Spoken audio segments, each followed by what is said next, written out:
We found that for students of color in these predominantly white, in these elite spaces, it's really important to feel as though not only are they members of the community, but that they have value in the community, that they bring something to that community.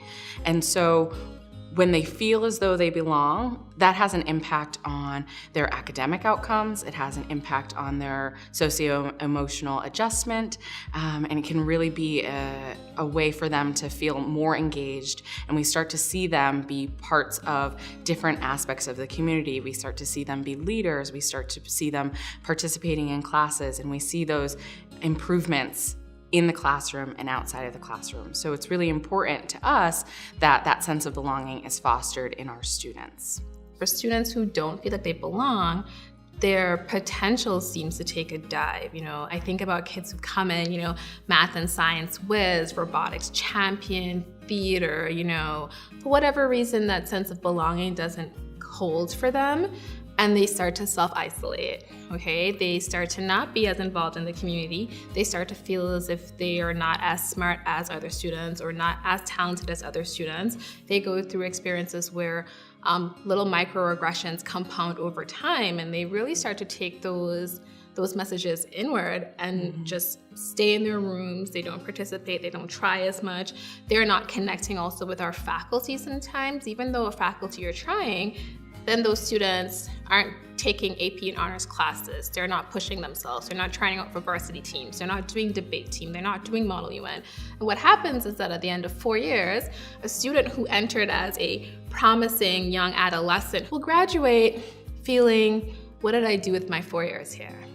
What did I get out of this experience? Where am I going to college? Am I ready for the next step? Was it worth it for me to give up so much of myself, right?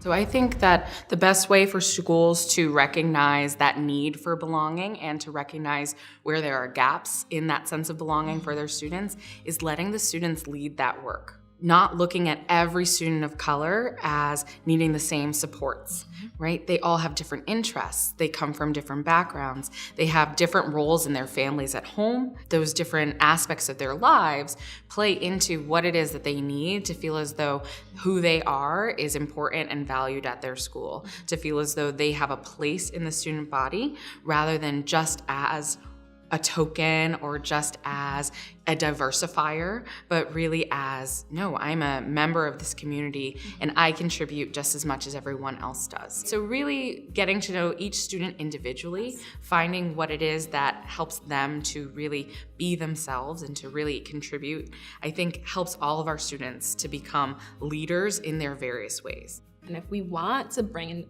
into independent schools a diverse population, then we also have a responsibility as faculty and a responsibility as heads and the people who are hiring to make sure you're hiring the right faculty who, even if they don't have the training, are willing to participate in the training that's required for them to know, how do I connect with this kid? Because in connecting with this kid, I'm gonna get to know that kid is gonna build trust with me, and I'm gonna be able to help that kid navigate through this space and really get everything from that the space has to offer. So I think it's definitely a twofold piece. Let the kids tell you about themselves, but be prepared to listen. Right. And then have that training to know, once they've told me this, what am I gonna do with that? Right. And I think thinking about the adults on campus, the faculty, the staff, right? Those of us who are maybe specifically in our job titles and in our job description, our work is around diversity, equity, inclusion, we can't do it by ourselves. Yes. Finding partners and allies in this work, I think, is really important to make sure that, we don't burn out and that we don't find ourselves in a place where, we're overwhelmed by all of the work that really needs to be done in our spaces.